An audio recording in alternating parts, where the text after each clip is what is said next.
PK, I've known from the beginning of what we would call our dirty South shit, you know what I'm saying? It depends on who you ask, man. You know, to some folks, you know, PK is, you know, the guy that always talks like he has the right answer.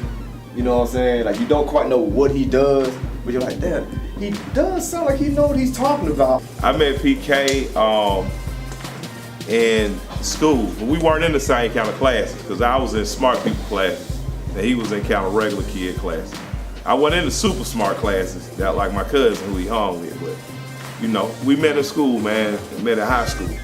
Frederick Douglass High School was a great school. It was a high school somewhere. Can't even remember, man. I just know he just always had that mouth on him. Just like a civil rights march leader, almost, you know. Always drawing a lot of attention to himself. He was in high school, though. I met PK 2000, 2001. And they just started working on the new Young Bloods album. I actually met him through artists, Big Floaty, who I went to school with. He came and did a couple songs for a compilation me and my buddy were working on. And I went down to the studio to play some beats for him. And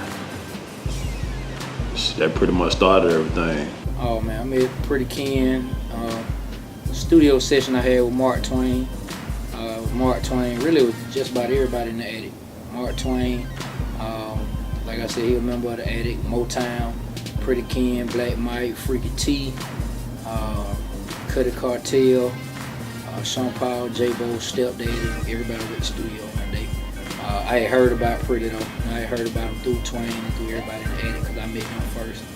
I first met PK, I think it was like 1995, 96. On Creel Road, 105 Creel Road. Niggas at an ice cream truck, he about 275 there. So I'm like, nigga, you gonna eat about the ice cream? You gonna get nobody no ice cream? You know how that nigga look at you with that one eyebrow like, nigga, you ain't cool enough to eat no motherfucking ice cream. That's how I first met that nigga, for real though. When we was doing the Dungeon Family, he was a part of a group called the Attic Crew, which if you think of a house, we're in the basement and they're in the attic, right? Same house though, not a different block, not a different neighborhood, none of that, same vibe. A lot of important and smart people kind of came out of our class, and PK, founder of the Attic Crew, you know, helped shape what Atlanta music is, and Killer Mike were there too. So it was a pretty interesting mix of people, and he's been PK since the very beginning. PK now is an evolution of somebody, you know, who was like your classic genius knucklehead. You know, somebody who knew they had vision and just assumed everybody should just follow it because they knew it. PK now, he's actually developed into that person who can articulate the whys, you know, the why he does shit. He can articulate why it makes sense for you to be involved in it. He can, you know, he's now a more, you know, diplomatic rebel. I remember vividly that my first encounter with PK was not too pleasant. I met him through mutual homie Jimmy Swagger. And Ken was working on this Attic Crew project.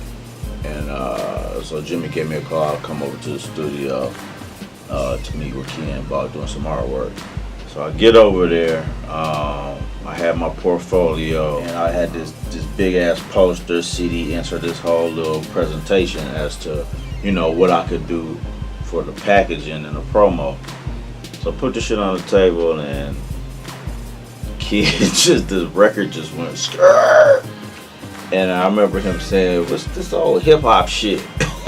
He's a guy that, you know, really, I guess, like, guides artists where they should be going with their music, you know what I'm saying? From like guys that are starting off to even guys that have sold, you know, millions of records, you know what I'm saying? Sometimes like he's that voice that they keep around, you know, to kind of like keep them on track, so to speak, you know what I'm saying? They might have a great idea, you know, they might need to reel it in, and PK is definitely that dude that will help them reel it in, you know what I'm saying? So like it depends on, you know, who you ask, but for the most part, if you ask around the city about, you know, who he is, people are going to have, you know, something similar to say about him. Like this guy, he knows what he's talking about. He may say it loud as hell, but he does know what he's talking about.